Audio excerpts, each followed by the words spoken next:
One of the things that I think is fundamental to urbanity is this idea of public space, not just as a place for an office worker to have a sandwich, which is fine, but also as a place of sort of serendipity, whether that's a park where for years in the city, it isn't true anymore, but that they didn't have water for the swimming pool and people turned it into an event space, or Norman Foster's Hong Kong and Shanghai Bank, which also turns into a place where a lot of Filipino maids come and hang out on Sundays under the shade of the skyscraper. This idea that we use urban space to come together in different ways that the designers didn't even have in mind. And so in my profession, in architecture, and I'm going to talk about the connection of architecture to this idea of urbanity in a second, increasingly, these are all recent Pritzker Prize winners who are building a lot of work around this idea of urbanity. Here, we're also seeing new forms of social housing and urban housing in the global south. And you know, what's interesting is I'm always amused when people say that the things I'm talking about cost more money. Actually, some of the best examples of the things I'm talking about occur in the global south where means are incredibly limited, like that mosque that's also a community center, that's also a flood refuge zone in Dhaka, or timber yards housing in Dublin, Ireland. So there's examples all over the world. There's examples in cities that mayors are doing all over the world in terms of reclaiming streets for people, building interesting forms of public transit, new forms of housing that are going up in Vienna and Paris that are inviting immigrants, which is a new thing for Central Europe, decking over highways in Dallas and Madrid. There's all sorts of interesting things that are going on. And so these are the things I like to think about and write about. And so these are my two books, and I put these up here because I thought it was really interesting in terms of the context of Lexington and maybe some of the debates you're having. So my first book came out almost 12 years ago now, was a plea for things like transit-oriented density and for urban growth boundaries. And actually, if you've been reading this book, Abundance, that has now seemed to have caught fire around the country, I'm glad the political and reporter class have noticed things that architects and urban planners have been talking about for decades. But this idea that we need to build more urban housing, we need to build more affordable housing, we need to build more infrastructure. That's a lot of what the first book was about, and it had a lot of data and graphics in it. But I realized there was a problem. As I lectured around the country around that first book, I thought there was going to be this big blue-red divide. There wasn't at all. What I found instead was that people would say to me, Vishaan, I get it, I get what you're saying, but you're saying like we need to build a bunch of new housing and we need to build all of these things, but most of what we build is terrible. Most of what we build is soul-crushing in our new urban landscapes. And that really gave me pause. And that actually launched the 7-year project to do this next book, which is much more about the quality of places, not just the quantity of the things that we're building, which is my little beef with this abundance argument. Because you can't get people to accept quantity without quality. And so that's also the basis of our firm, Practice for Architecture and Urbanism, or POW for short. We came out of the gate about 10 years ago with a mission statement. We also did this crazy thing of saying what we don't do, which all my architect friends thought we were crazy to state, but there you go. And that's our office today. It's very diverse, lots of people from around the world. And we focus on a series of practice areas: housing, infrastructure, cultural and educational work, workspace is the future. We try to center everything on thought leadership, and we try to surround everything with a sense of co-design, of working with communities in terms of how the work we do serves people.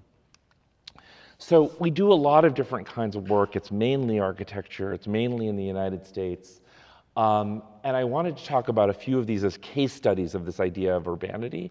And I want to start not with New York City, not with a big project, but a place that's very near and dear to my heart, that's very close to here, Columbus, Indiana.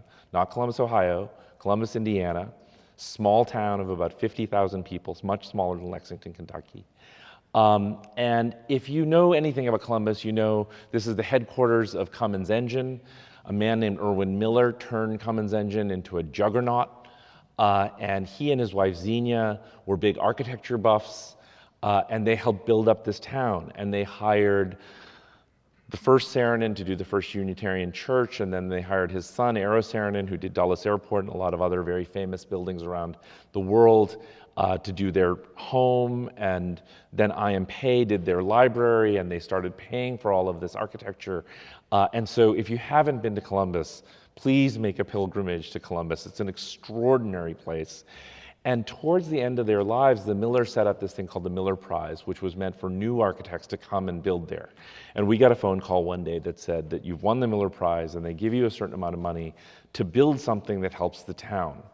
And I wanted to start with this because you guys are having a debate about an urban growth boundary. And I think that's incredibly important as a public debate. The Greeks used to have this word, the omphalos, which means the belly button, the navel. And it's one of my favorite words because it's about the center of the center. And so if we're going to encourage people to be in a center, you have to give people great cause to be there, it seems to me. It has to be a great place. And you have a great place here. You have a lot of assets. So in downtown Columbus, we were given this mission to say, here's a little chunk of money. What could you build that's a small thing? That's a piece of acupuncture that could actually make our community better. And so we went out to the local high school and we did a lot of Zoom meetings, and then that's the city engineer sitting next to me to my right there, Dave Hayward, who we got kind of high on ice cream and got him to take out kind of the one stoplight in the one stoplight town. And we proposed to create this gathering place in the main intersection of downtown. And when we could take out the stoplights, I had foundations and I had power, right, to put this little canopy structure on. It's not like a miraculous piece of architecture, but we had to general contract it, and we built it in a few weeks, actually. It's out there right now in downtown Columbus, and it's meant to be a canvas for people to use.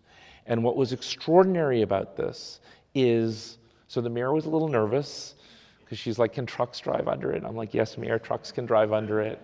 And she said, but won't this mean that a lot of people in the community are going to ask to close this intersection for festivals and events? And I said, mayor, I hope so. And they have. And so on nights and weekends, and everyone complains about traffic. There's like 4 cars an hour. Right? It's a street grid. I mean, if you saw that image before, like there's plenty of places for the cars to go. But what's amazing is all these diverse communities came out of the woodwork, and they've said to me time and time again that they never felt an invitation to have their celebrations and festivals downtown until this little canopy structure was made available. And it has lighting, and it has a sound system. And so all of this happened in ruby red Indianapolis, right? And so it's had Pride Week, and it's had parties, and it sits out there in the snow. And it's real proof to me that it's not really about the architecture. It's this idea that whatever space and time mean, place and occasion mean more, which is a quote from Aldo van Eyck, one of my favorite 20th century architects, which means that like the architecture isn't what has meaning, it's how people give it meaning.